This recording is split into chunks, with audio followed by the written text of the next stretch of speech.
গাভৰু নদীৰ বাঢ়নী পানীৰ তাণ্ডৱ।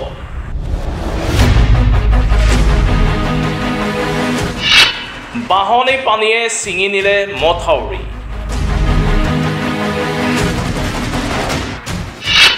ৰাইজৰ কাষত জননেতা ঋষিৰাজ হাজৰিকা।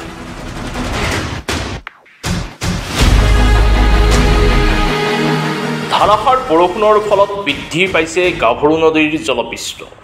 বাঢ়নী পানীয়ে ভাঙি নিলে মথাউৰি। মথাউৰি ভঙাৰ ফলত ৰাইজৰ বিস্তৰ ক্ষতিসাধন হয়। গাভৰু নদীৰ বাঢ়নী পানীয়ে প্ৰায় 100 মিটাৰো অধিক মথাউৰি ছিঙি নিয়াৰ ফলত অঞ্চলজুৰি যথেষ্ট ক্ষতি হোৱাৰ পৰিলক্ষিত হৈছে।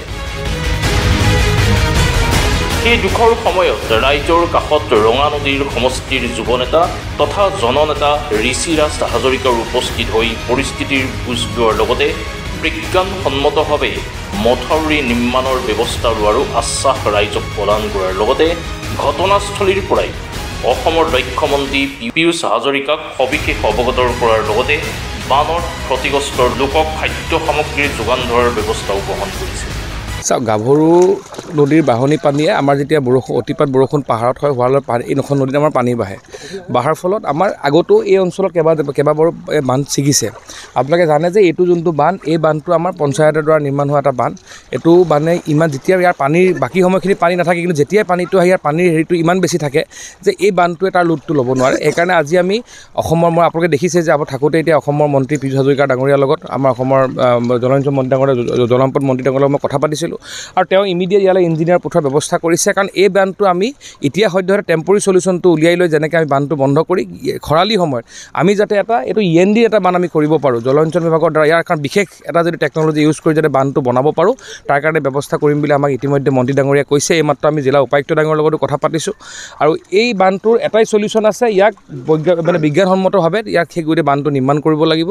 এই বান্ধটো যিহেতু আগতে পঞ্চায়তৰ পৰা হৈ আছিল আৰু পঞ্চায়তৰ পৰা হৈ থকাৰ কাৰণে সেই বান্ধটোৰ আপুনি দেখিছে ইমান এটা ষ্ট্ৰং বান্ধ নহয়, যিটো পানী ল'ব পৰা, যিটো পানীৰ যোনটো কেপাচিটি ল'ব পৰা বান্ধ নহয়। তো সেইকাৰণে আমি এতিয়া মই আমাৰ পীয়ুষ হাজৰিকা ডাঙৰীয়াৰ লগত কথা পাতিলোঁ। তেখেতে আপোনালোকৰ সন্মুখৰ পৰাই মই ভিডিঅ' কল কৰি তেখেতক গোটেই পৰিৱেশটো দেখালোঁ আৰু মই ভাবোঁ যে আমি অহা বছৰলৈ ইয়াত এটা বিজ্ঞানসন্মত এটি বান্ধ আমি নিৰ্মাণ কৰিবলৈ সক্ষম হ'ম।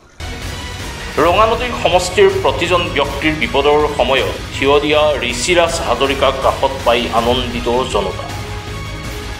ঋষিৰাজ হাজৰিকাই প্ৰাণগ্ৰস্ত লোকসকলৰ ঘৰত গৈ পৰিস্থিতিৰ বুজ লয় আৰু ভুক্তভোগীয়ে জানিবলৈ দিয়াৰ অনুসৰি নিম্ন মানদণ্ডৰ মাথাউৰি নিৰ্মাণ কৰাৰ বাবেই আজি সামান্য বাঢ়নী পানীয়ে মাথাউৰি ছিঙিবলৈ সক্ষম হৈছে।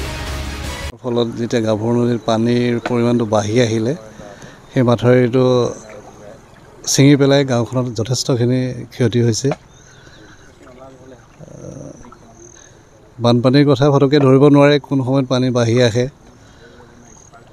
পাহাৰৰ পৰা খুব প্ৰবল এটা পানী অহাত সেই মথাউৰিখন ফটককৈ ভাঙি পেলাই গাঁওখনত ক্ষতি হৈছে।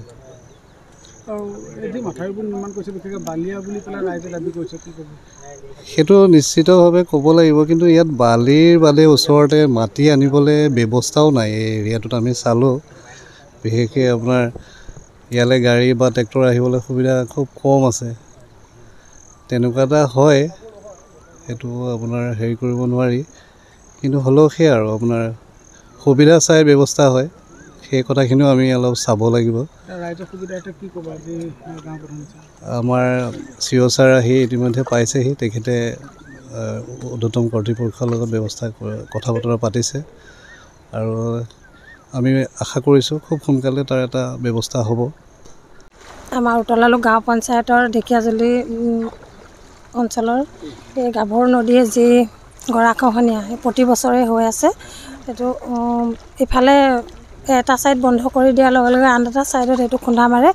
মই আশা ৰাখিছোঁ, মই মোৰ ফালৰ পৰা যিমান সহায় সহযোগিতা কৰি ঊৰ্ধ্বতম কৰ্তৃপক্ষক অৱগত কৰি মই এই বান্ধটো যাতে মজবুত কৰি বন্ধাব পাৰোঁ তাৰ বাবে ঊৰ্ধ্বতম কৰ্তৃপক্ষক অনুৰোধ জনাইছোঁ। আৰু আমাৰ চাৰ্কল অফিচাৰ আহিছিলে আৰু গাঁওবুঢ়াও আহিছিলে, গতিকে গোটেইখিনিয়ে আলোচনা কৰি ঊৰ্ধ্বতম কৰ্তৃপক্ষক জনোৱা হৈছে যে যিমান সোনকালে পাৰি যাতে ৰাইজৰ অসুবিধাসমূহ দূৰ কৰিবলৈ চেষ্টা কৰিবৰ বাবে ময়ো চেষ্টা কৰিছোঁ আৰু ৰাইজৰ সহযোগিতাত যাতে আমি এই কামখিনি সোনকালে কৰি ৰাইজৰ উপকাৰ কৰিব পাৰোঁ তাকে বিচাৰিছোঁ।